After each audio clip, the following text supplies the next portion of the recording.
Early 20th century excavations in the desert plains of Iraq began uncovering something that official science was not prepared to explain.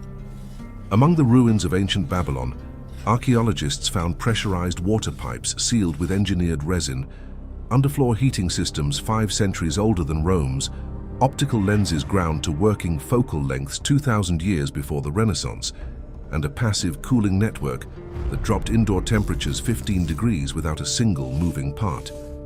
These were not myths. They were physical objects, measured, catalogued, and filed away in museum collections across 3 continents. For decades, the dominant assumption held firm. Ancient civilizations were impressive, but primitive. The finds kept accumulating anyway, and taken together they tell a very different story. Subscribe right now, the next 20 minutes will connect dots you didn't know existed. You'll re-watch this, guarantee it. Don't miss what's coming. Buttons right there. The most unsettling idea in archaeology is not that we have been wrong about the past. It is that the evidence correcting that error has been available for generations, sitting in excavation reports, museum storage rooms, and academic correspondence that nobody followed up on. The artifacts recovered beneath Babylon require no mythology and no speculation. They require only honest attention to what is already documented. What follows is not a theory. It is an inventory, and by the end, the question will not be how advanced Babylon was. The question will be why it took us this long to look. In 1936, workers at a construction site southeast of Baghdad unearthed a clay jar, roughly 14 centimeters tall. Inside, a copper cylinder, an iron rod, and traces of acidic residue. Unremarkable on the surface. Except this object was buried in soil dating to the Parthian period, somewhere between 250 BCE and 224 CE, nearly 2,000 years before Alessandro Volta assembled the first recognized battery in 1800. The object became known as the Baghdad battery. For decades, official science treated it as a curiosity, a storage vessel, some said, a ceremonial object, others suggested. Then in 1940, German archaeologist Wilhelm König, working at the Iraq Museum in Baghdad, reached a different conclusion entirely. This was an electrochemical cell, a working battery. König published his findings. The scientific community largely dismissed them. Then came the tests. In the 1970s, Egyptologist Arne Eggebrecht reconstructed an exact replica using ancient materials, grape juice as the electrolyte, replacing suspected vinegar or citric acid. He connected it to a gold figurine through a wire. The result was measurable gold deposition on a silver surface in under 2 hours. Galvanization, using electric current to bond one metal to another, had been officially credited to Luigi Brugnatelli in 1805. Eggebrecht had just demonstrated it was practiced on the banks of the Tigris River nearly 2 millennia earlier. The Baghdad battery was not alone. König had found it alongside silver objects bearing gold surface thinning, consistent with electrical deposition, not hand-applied gilding. These were parts, out-of-place artifacts, objects whose existence defies the official timeline of human development. Documented, catalogued, and quietly unexamined in museum storage rooms across Baghdad. What does electricity in a clay jar actually mean? It means someone understood that certain chemical reactions produce directional charge. It means the technique was repeatable, teachable, and commercially useful. Gold-plated jewelry recovered from Parthian-era sites shows a surface finish quality impossible to achieve through abrasive polishing alone. The official version says electricity was discovered in the 18th century. What the evidence shows is that a working electrochemical current existed in Mesopotamia during a period historians still classify as pre-scientific, and it wasn't found in a royal laboratory. It was found in an ordinary neighborhood, someone's home, which raises an immediate question. If Babylonian residents were generating electrical current in their houses, what were they doing with their water? Water resists direction. Left alone, it finds the lowest point and stays there, convincing water to travel upward, arrive on schedule, and distribute itself evenly across a city of hundreds of thousands. That is an engineering problem that defeated most of the ancient world. Babylon, it turns out, had largely solved it. The evidence began surfacing in the 1980s and 1990s, when excavations beneath the Merkez district, the residential heart of ancient Babylon, uncovered something unexpected beneath the brick floors. Not clay channels or open ditches, sealed cylindrical conduits precisely tapered, fitted joint to joint with a natural resin sealant that had maintained its integrity across more than 2,000 years of burial. The resin was bitumen-based, a hydrocarbon the Babylonians harvested from surface seeps along the Euphrates and refined for waterproofing. Modern engineering calls this a hermetic seal. Babylon was using it in residential plumbing before the Roman Empire existed. But the shape of the pipes told the more important story. Hydraulic engineers studying the recovered sections noticed immediately that the internal diameter tapers progressively through each section. This is not manufacturing imprecision. This is the Venturi principle, a deliberate narrowing of a conduit to increase fluid velocity. The Venturi effect was formally described by Italian physicist Giovanni Battista Venturi in 1797. The Babylonian pipes applied it constructively more than 2,000 years earlier. Dr. Thorkild Jacobsen, the Danish-American Assyriologist who devoted decades to Babylonian water management, found the control systems to match. Reviewing cuneiform tablets from the Yale Babylonian collection, dating to approximately 1750 BCE, the reign of Hammurabi, Jacobsen identified maintenance instructions for automatic flow regulators, float mechanisms attached to counterweights that opened and closed water channels based on reservoir levels. No human hand required. The system responded to its own conditions, an automated irrigation valve. In 1750 BCE, the tablets describe float materials, counterweight ratios, maintenance intervals, and legal penalties for letting the mechanism fail. This is not mythology. This is technical documentation, the kind an engineer writes when a system is complex enough to break down in predictable ways, and the consequences of failure are severe enough to warrant written law. Official archaeology acknowledges these pipes exist. It describes them as evidence of advanced craft knowledge. What it struggles to reconcile is the engineering logic, the tapered bores, the float valves, the topographic precision of the city's layout, because accepting them as intentional requires revising what we believe was knowable in the ancient world. And if this is what Babylonians were doing with water, you have to wonder what they were doing with their eyes. Because the next discovery wasn't carved from stone or cast in metal. It was made from something far more fragile and far more revealing. Glass is not supposed to be transparent, not easily. Producing glass clear enough to see through requires furnace temperatures above 1400 degrees Celsius, carefully sourced raw materials, and a cooling process slow enough to prevent crystallization. Modern glassmaking achieved reliable optical clarity in the 17th century. The lens grinding techniques behind telescopes and microscopes are credited to Dutch craftsmen working in the late 1500s. Then, British archaeologist Sir Austin Henry Layard, excavating the ruins of Nimrud in 1850, an Assyrian city culturally linked to Babylon, roughly 350 kilometers to the north, pulled something from the rubble that had no business being there. A lens, not decorative crystal. A plano-convex optical lens ground to a focal length capable of magnifying objects and concentrating light. Roughly 4 centimeters across, made from rock crystal, natural quartz, with a surface modern analysis confirms was shaped by deliberate grinding, not natural fracture. It now sits in the British Museum under catalogue number 90959. It is known as the Nimrud lens. It dates to approximately 750 BCE. Sir David Brewster, the Scottish physicist who invented the kaleidoscope, examined it in the 19th century and concluded without hesitation that it had functioned as a magnifying glass. A tool, not an ornament. The official version says ground optical lenses are a Renaissance achievement. That Snell's law, published in 1621, was required before anyone could intentionally produce a functioning magnifier. But the Nimrud lens exists. It curves at the right angle. It focuses light at the right distance. And it is not alone.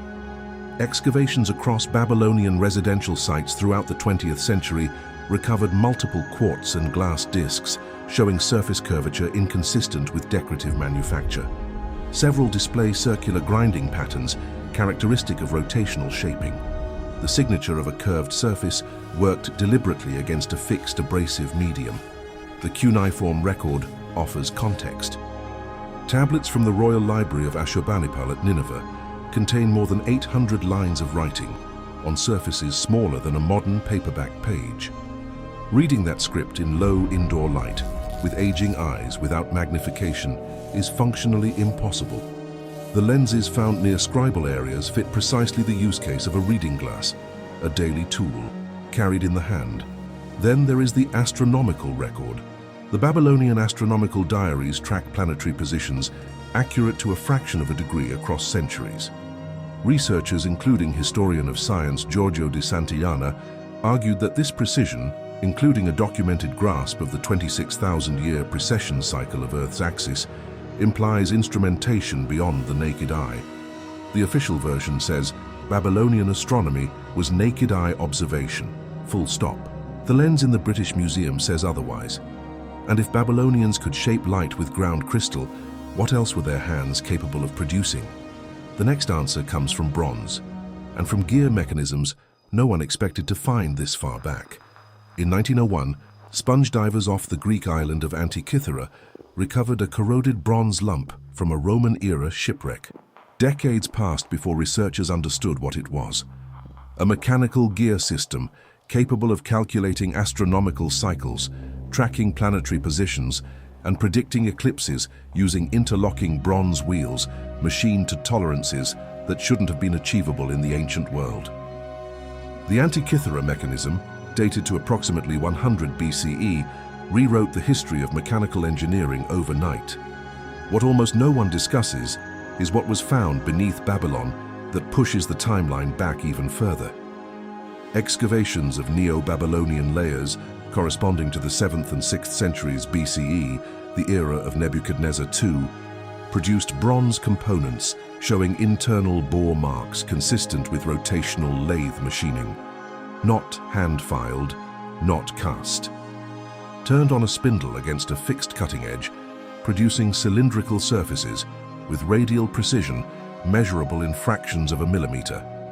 Dr. Iorwerth Iden Stephen Edwards, the British antiquities specialist who spent years cataloguing Mesopotamian metalwork in the British Museum's reserve collections, identified the problem formally. A series of bronze cylindrical fittings, documented in excavation records from the 1920s and 1930s, but never analyzed, showed machining signatures incompatible with hand finishing. Concentric, continuous, consistent marks, the fingerprint of rotational cutting. Edwards raised the question in academic correspondence during the 1970s. It was noted, filed, and not pursued. The lathes left other evidence. Recovered from the same layers were bronze turning tools, hardened rods with beveled cutting edges, matching the profile of a lathe chisel with no other plausible function. Cuneiform text from the same period reference workshops producing round vessels of perfect smoothness, using methods translated roughly as spinning work, a phrase long interpreted as pottery wheel application, but which carries a harder meaning in the context of the recovered metal artifacts. Metallurgical analysis of Babylonian bronze, conducted in the 1990s by a joint German-Iraqi research team, revealed something equally striking. Standard ancient bronze is copper and tin.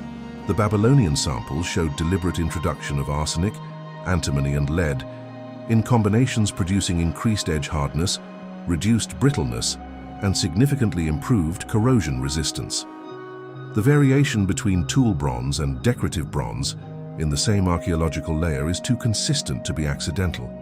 Someone was formulating alloys for specific performance, non-rusting metal, in 600 BCE.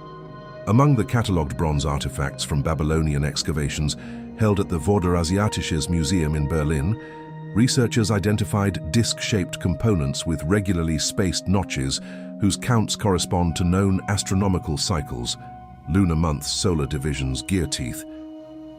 Gear. Components of a counting mechanism predating the Antikythera device by 4 to 5 centuries.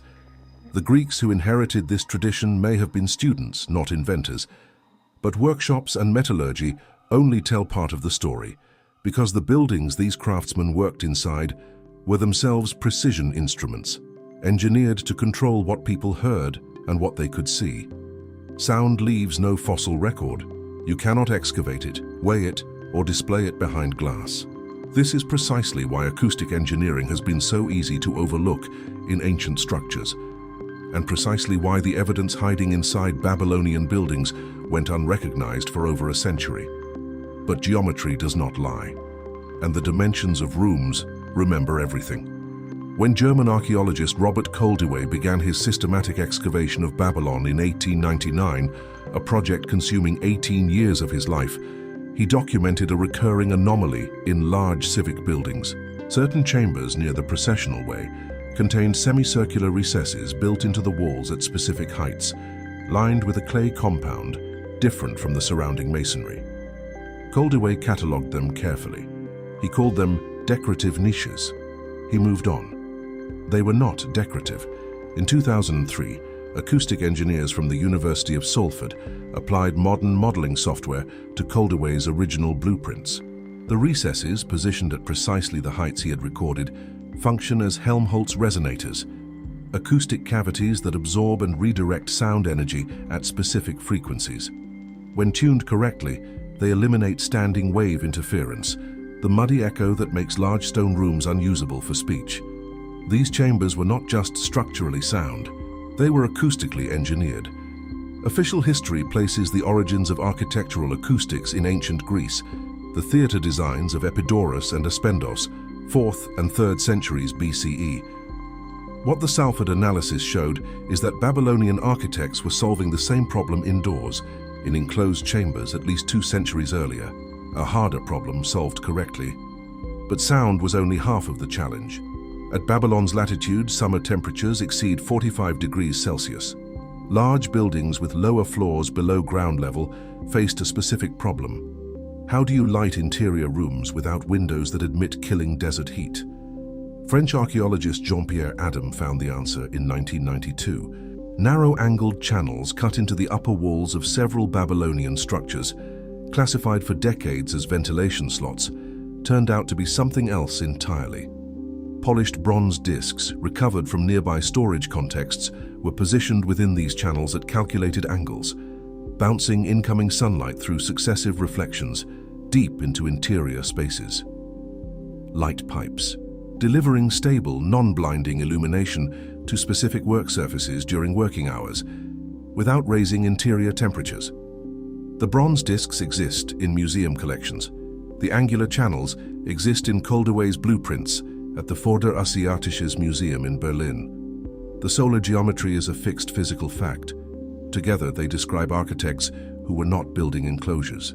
They were engineering the human experience inside them. And if they managed light and sound with this precision, what were they doing with the air itself? Stand in Baghdad in July. The temperature reaches 48 degrees Celsius. The ground radiates heat absorbed since dawn. No shade genuinely helps. No breeze carries relief. Modern cities in the region run industrial air conditioning around the clock simply to make indoor life bearable. And yet, beneath the residential districts of ancient Babylon, archaeologists uncovered a system that solved this problem without a single moving part. Robert Koldewey's excavation teams first documented it in the early 20th century. A network of underground shafts that didn't behave like sewage channels, didn't follow the city's drainage logic, and weren't large enough to function as passageways. They ran at shallow angles beneath residential blocks, branching and reconnecting in patterns that resembled, more than anything else, the ductwork of a modern forced air system. Koldewey classified them provisionally as utility channels.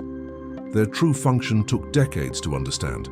The answer is evaporative cooling, a principle any engineer recognizes immediately. Moving air across a wet surface drops its temperature. The faster the air moves and the larger the wet surface area, the greater the drop. No refrigerant, no compressor, no motor. Just moving air, water, and a surface. It is the physical principle behind the modern swamp cooler, widely used in arid climates today. The Babylonian shaft network provided all three. Professor Stephanie Daly of Oxford University the specialist who re-identified the Hanging Gardens of Babylon as a hydraulic engineering project rather than mythology, analyzed the shaft geometry using excavation records compiled across digs spanning the 1920s through the 1970s. Her findings identified the shafts as wind catch systems, oriented precisely toward the northwest, the direction of Mesopotamia's prevailing summer wind, channeled underground past water storage chambers and delivering cooled air into the living spaces above. The northwest orientation is consistent across multiple excavated residential blocks throughout the city. This was not one builder's preference.